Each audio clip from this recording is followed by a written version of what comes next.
You've just got an Excel parking ticket. Ignore it and things could get a lot worse. The last thing you want is a county court judgment or a debt collector coming to knock on your door.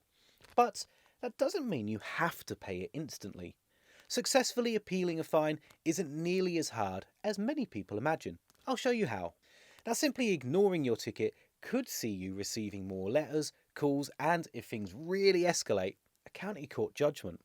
I've researched these and they're really serious. They'll impact your credit rating, making credit and mortgages harder to obtain in the future. Your Excel letter will likely be accusing you of some heinous crime like parking 2 inches over a white line or staying like 2 minutes too long. The reality is, there's actually a 10-minute grace period for car parks, which might work in your favour.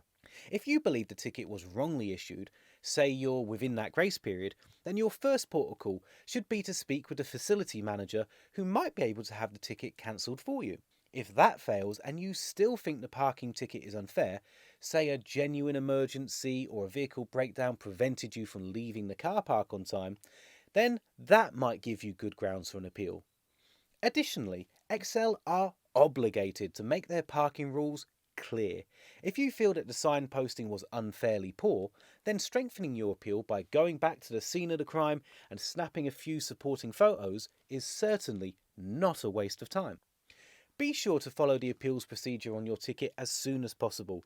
The quicker you get an appeal filed, the sooner the problem can be resolved. But you need a fair time to prepare any appeal.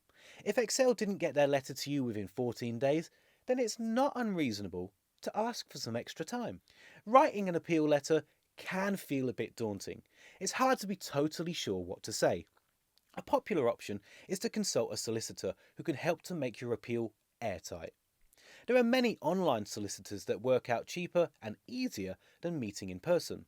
JustAnswer, for example, only costs £5 for a trial, and I know a guy who saved £271 on their ticket doing just that.